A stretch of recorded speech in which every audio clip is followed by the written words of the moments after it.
Kiteboarding is talagang 100% fun. Pero pagka tamang hindi mo na respeto yung sports, tapos nag-alam-alamang ka, mukha siyang madali. Pero pag nandun ka na sa actual is meron yung tinatawag na precision. Is in the process of adventuring around the world. Wow! While documenting the outdoors. And also trying outdoor activities. Everywhere. And for some reason, he wears a character mask. So yun nga, nakamask siya. Ang favorite superhero ko nandito sa outdoor.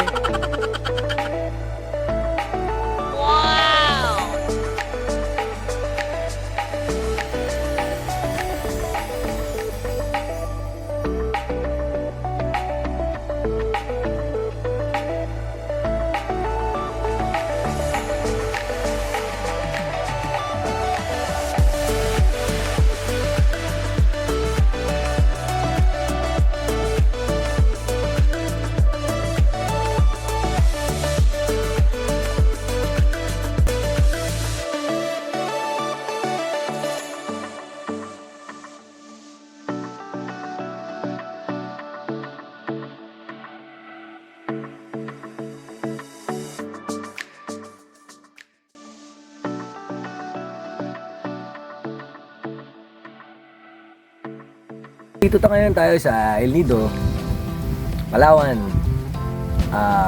Kung saan marami rin mga activities dito. Doon mga scuba diving, island hopping, tsaka kiteboarding. Doon sa Sibaltan. Kasi doon yung hangin. Yun lang ang era dito sa El Nido. Kung saan possible kasi may kite school doon. So nandun yung mga equipment, kaya hindi hassle. So dati daw ang Sibaltan ang talagang wala kang gagawin dyan. Yung mga tao, ang way of living is pangisda, saka farming. Yun.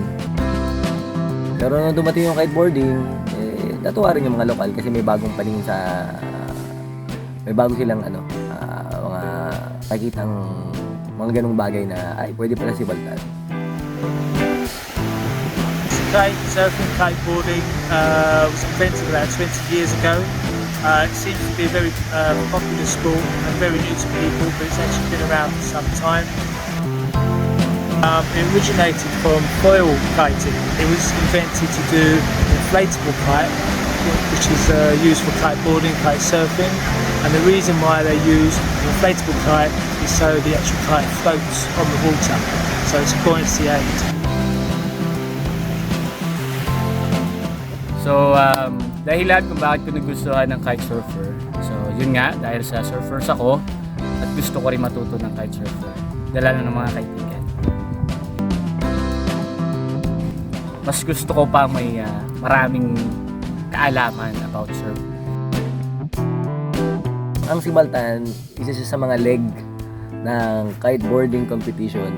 Kung sinusubaybayan yung kiteboarding dito sa Pilipinas, ayun, Sibaltan, isa sa mga places na kung saan ginagawa yung competition. Magdo-document about kiteboarding, okay din kasi kahit pa paano, madidiscover ng iba na ay meron pala kiteboarding sa Nido. Ayun. Foreigner pa, yung mga dinodocument nila yung travel nila. So yun. Then, sino yun? Ba't nakamaskara pa? Diba? So, hindi ko makita talaga kung sino yung tao behind that. So, mysterious. Pero hindi, yun yung style. So, dahil yung style, go lang. Hello everyone, welcome to El Nido, Sibaltan, where you can get the best paragliding in town. Wait, why are you hijacking my show? This is not your episode. Get out of here. I will take it from here. Oh well, hello everyone, welcome to Sibaltan. And I'm here right now at El Nido Kite Club Kiteboarding. As you can see on the background, there's a small island there called the Bubo Island. Wow! And there's the Nilakakan Island on the very far side. And on that side is the city of Coron.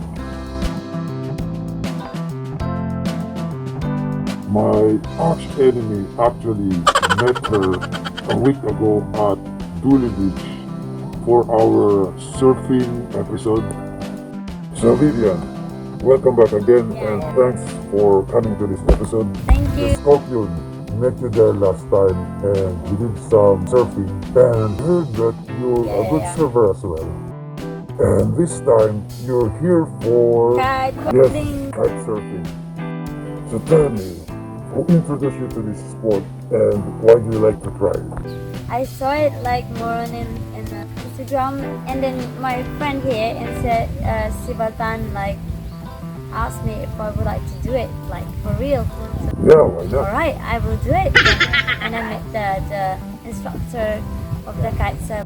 So, what's your impression when you tried it for the very first time? As a beginner, you have to try kiting Yeah, first. so it's like you're holding you're steering a motorbike. You know, if you're riding a motorbike, it's just like that. And if you are doing like boxing, it's like left, right.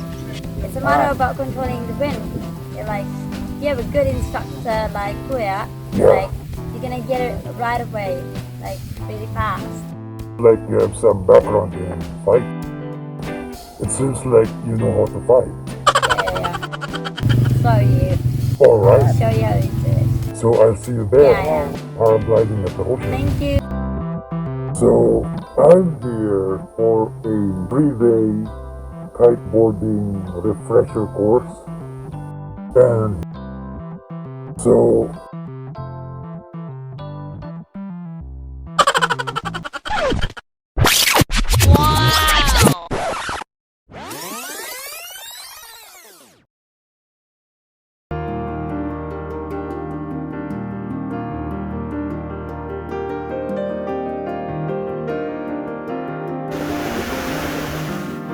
Okay, so we're here today. We've got a kite lesson with Seps. We've had a great session today. The wind's died a little bit now. We're looking to basically master controlling the kites into the riding position, so he's enabled to get himself up onto the board. We have a little bit of progress to do yet, but he's done very, very well. His kite control was good, his power handling improved. I understand that Seps has got like a mask that he wears during his kite session. Unfortunately, we didn't get to do that, but I think we're looking to do that on the next session.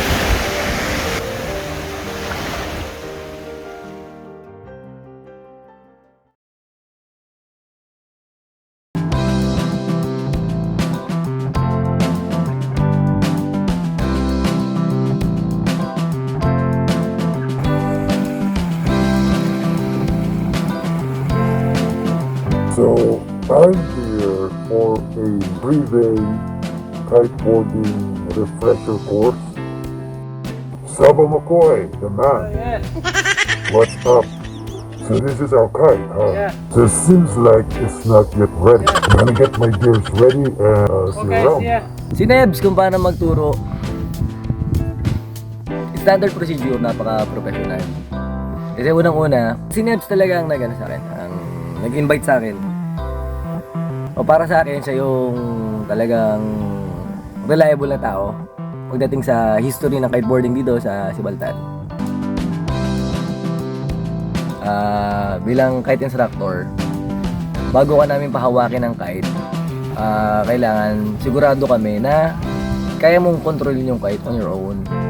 Either kasi yung iba kasi sinasabi nila na ganito na rin yung mga alam nila na lesson, pero pag pinaghawak mo ng actual na kite, okay, setup pa lang, bagsak na, is doon pa lang nakikita na namin yung level nila.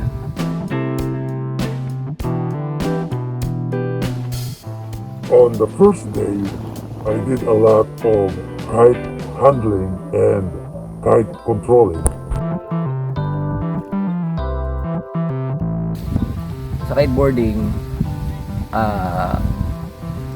hindi siya yung pagka ginusto mo is yun na kagad, mukha siyang madali. Pero pag nandun ka na sa actual is meron yung tinatawag na precision. On the second day, that's when I started the body dragging sideways, and there's also the upwind, the downwind, left side, right side, and yeah.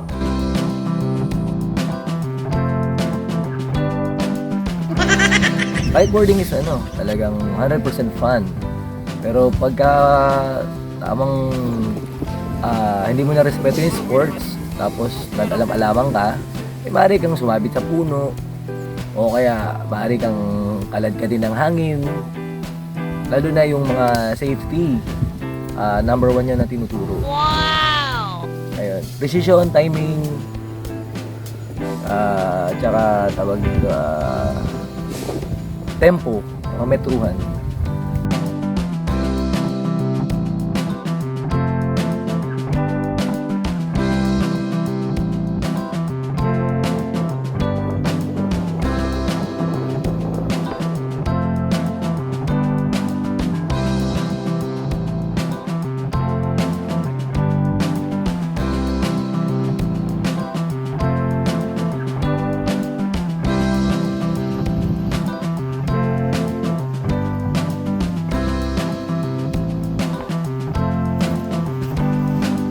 And on the third day, which is my final day, we finally able to practice riding on the board for at least 5-10 seconds. I think I actually made it to 30 seconds.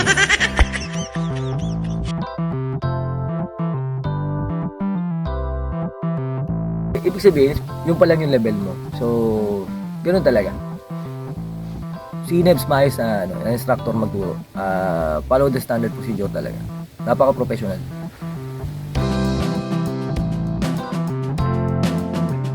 So yeah, I had a great time. I made a lot of practice, and finally I'm able to ride continuously for at least 5 to 10 minutes.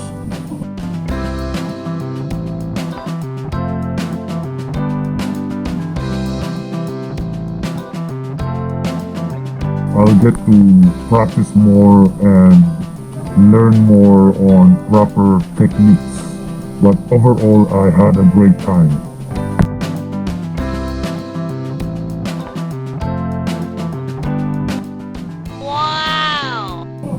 I'm still having hard time resetting every time I turn, so I need more practice on that. But hopefully when I get to my next destination, which is Boracay,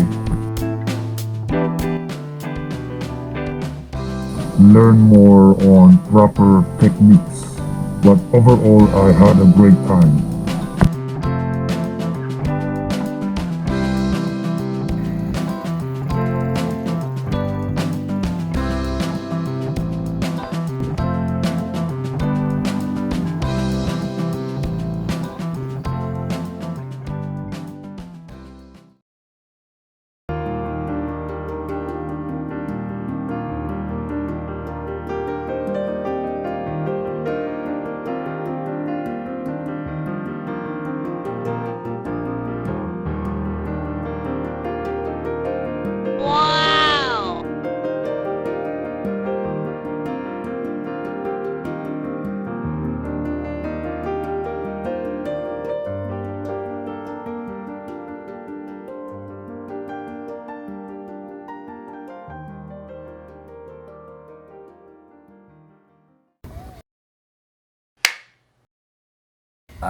Ako nga pala si Paeng Guerrero.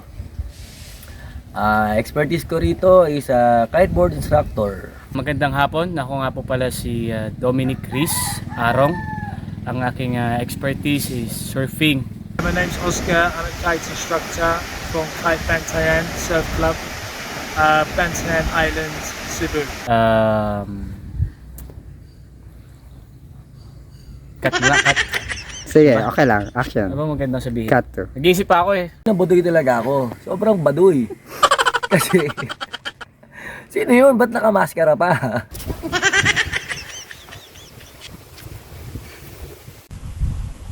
Paano? Masyadong okay. Masyadong wala. Yung gusto nyo, pumasok na eh. Yun yan, thank you for calling here.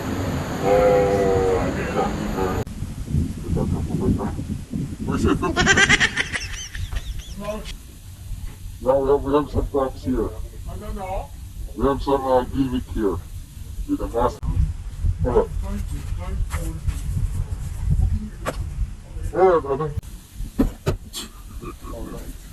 how's the... I'm gonna